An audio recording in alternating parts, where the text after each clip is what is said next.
Welcome back to Cunningham's Law Review, where our goal is to listen to the top artists and songs of the last 100 years, starting in 1920 and working our way forward. 4 days a week, we review what we hear and share the history of popular music with you as we do. I'm Richie, and you're listening to Side A of our 4th episode of 1922's music. In today's show, we'll be listening to and reviewing the 1922 works of Al Jolson, Henry Burr, Isham Jones, and John Steele. What was it like in 1922? Well, then President Warren G. Harding was introducing the first radio into the White House, so you know radio as a communications medium was not well spread, and even more so that radio entertainment wasn't a big draw. The Teapot Dome scandal was well underway, and if you remember what that is, your history teacher would be proud. The Lincoln Memorial was dedicated that year in Washington, D.C., and we were 2 years into the Roaring Twenties. One of the few artists that would not only thrive in the 20s, but survive their dynamic changes would be Al Jolson, who was called the greatest entertainer of all time at the peak of his career. Since Al Jolson, Henry Burr, Isham Jones, and John Steele are all artists who we've already introduced in some of our previous episodes, we don't really need to give their entire history here. However, here are 3 things you need to know about each of them from our last reviews. First, let's look at Al Jolson, who was one of the most influential entertainers of the 20th century without a doubt, and is responsible in no small part for defining how Broadway musicals sound today by inspiring generations of entertainers. At his peak, he was called the greatest entertainer of all time, but he was well known for performing in blackface long after it had fallen from popularity, a choice that would taint his legacy severely. In our first reviews of Jolson, he earned a pitiful 12.7 despite being one of the biggest selling artists of the year. He continued this below-average performance with a 14.3 in 1921, again despite being one of the best-selling artists of the year. In 1922, he is again one of the best-selling artists of the year, so it'll be interesting to see if he can sustain his upward gains in performance. Henry Burr, born in 1882 New Brunswick, is one of the most prolific recording artists of the acoustic era of music. Burr claimed that he had recorded over 12,000 individual pieces of music throughout his career. It's been reported that Henry Burr is one of the highest-selling artists of all time, with more than 240 million records sold throughout his career. If true, that would mean he has sold more records than Taylor Swift, Jay-Z, or Prince at the time of this podcast in 2020. And yet, almost no one today is familiar with his work. Burr scored a 16.7 overall in 1920 when we last reviewed his work, and he came across as a less authentic version of John McCormick, a similar tenor. Whether or not he can redeem himself with today's performance of My Buddy, one of his biggest hits, is left to be seen. Isham Jones was born in 1894 in Colton, Ohio, moved with his family to Saginaw, Michigan when Jones was young, and made his start in Chicago by composing the song We're in the Army Now in 1917. While his 1920 and previous work is interesting, Jones would go on to become one of the most popular bandleaders of the early 20th century, especially in the coming years of 1923 and onward, where we'll have a dedicated episode just to him. Though his growth as a musician is easy to hear even starting today. John Steele was born in 1895 New Jersey and packed a lot of variety into his show business run. He performed on Broadway and in London, fought in staged boxing matches, and served as one of Ziegfeld's Follies' most popular headliners, where he produced the songs we'll be hearing today. In 1921, his wife, who was divorcing him, said that he was receiving $2,000 a week in income from his singing and performing career. Adjusted for inflation, that's a salary of around $1.5 million a year. But by 1938, John Steele would be bankrupt. In his last appearance on Cunningham's Law Review, Steele received a disappointing average of 13 overall, so we'll have to see if he can bring some more engaging music to today's efforts. So let's stop talking about the music and start listening. For those of you listening to this podcast through Spotify, there's a version of the episode available to you, which includes all of the music as part of a podcast, so you only have to press play once and everything including the music will play on its own. The episodes with built-in music are limited to Spotify, so if you're listening to this episode through a different service or on YouTube and still want to listen along to the music, a playlist of what you're listening to today is on Spotify and is called Cunningham's Law Review 1922-4. You don't need a paid account to access that playlist.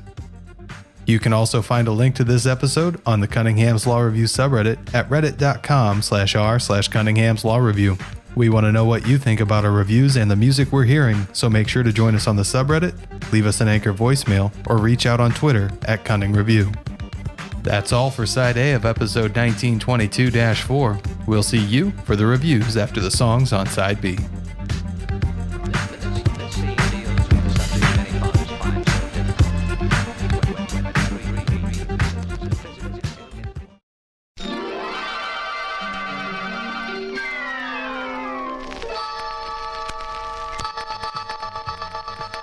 Welcome back to Cunningham's Law Review, episode 1922-4, where we're listening to the music of Al Jolson, Henry Burr, Isham Jones, and John Steele.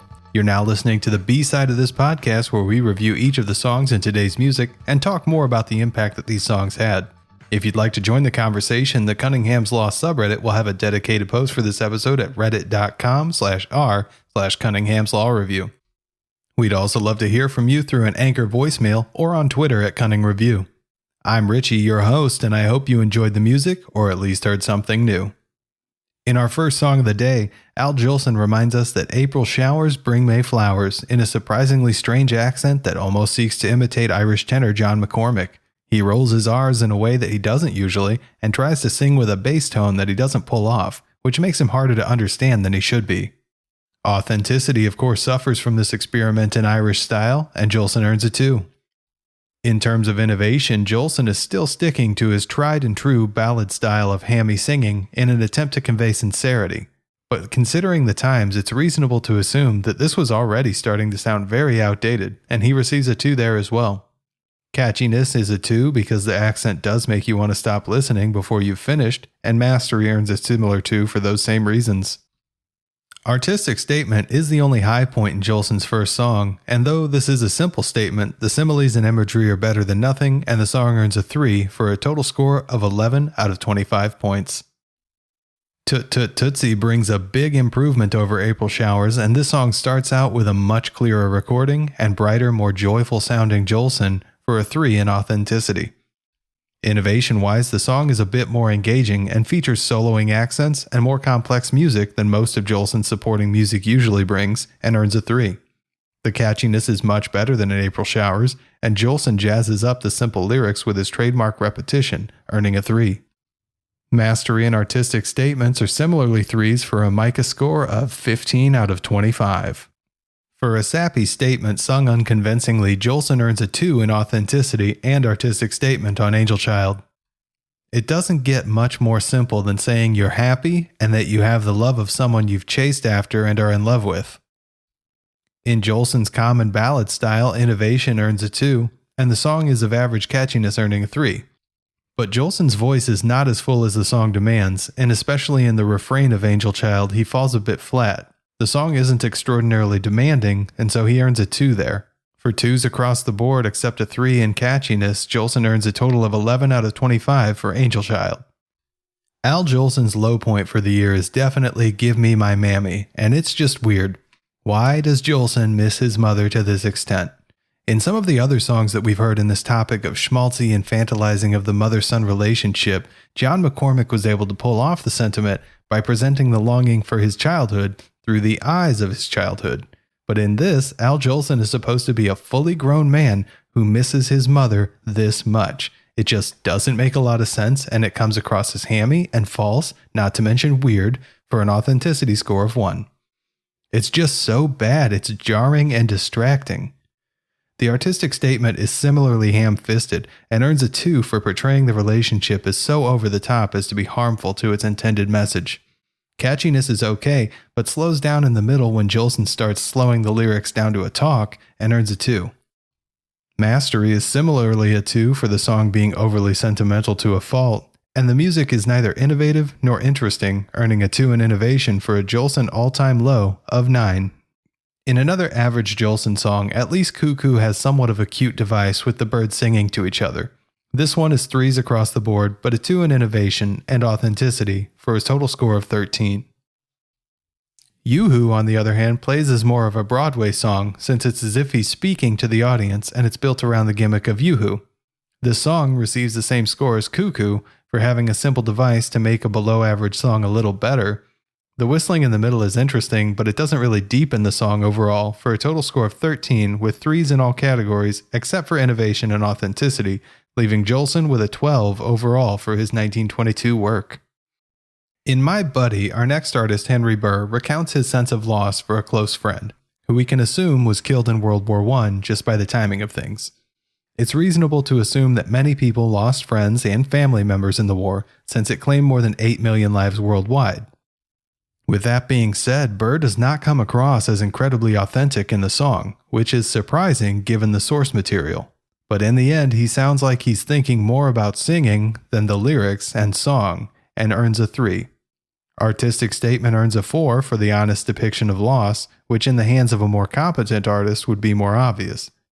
Catchiness is a 3 despite the song's slow tempo, as it is interesting enough to be engaging, but it doesn't bear repeatedly listening. Mastery is a 3 for the solid if flattened emotional expression, and innovation is a 2 for sticking with the well-established ballad format that essentially leaves it sounding like a dozen other songs. This leaves Henry Burr with a total score of 15.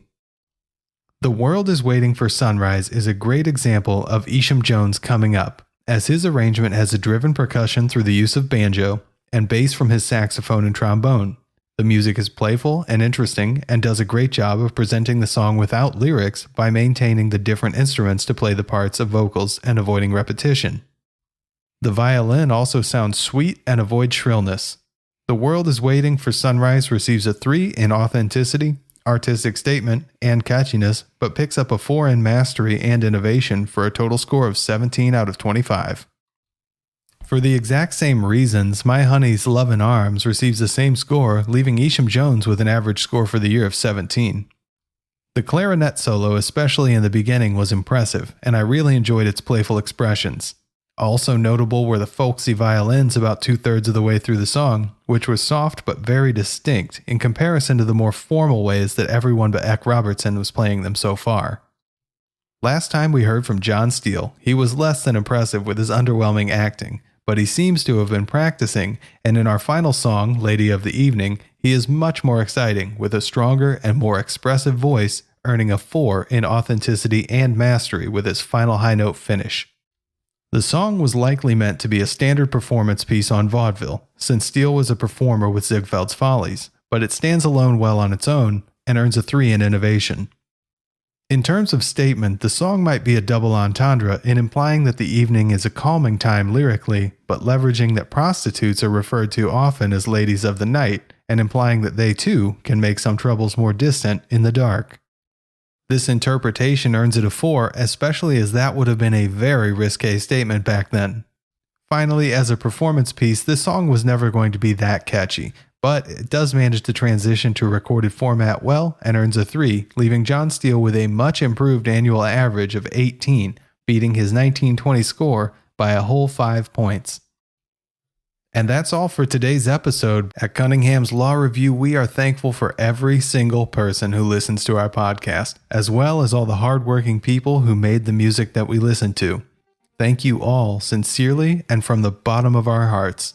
Whether or not you agree with us, we want to know what you think, because Cunningham's Law states that the best way to learn something on the internet isn't to ask a question, but to post the wrong answer somewhere. So make sure to find the Cunningham's Law subreddit, where we will have a dedicated post for this episode at reddit.com/r/Cunningham's Law Review. We'd love to hear from you through an Anchor voicemail or on Twitter at Cunning Review. If you leave us an Anchor voicemail that we end up using on the show, we'll review an album of your choice in a special episode, even if it's your own band's.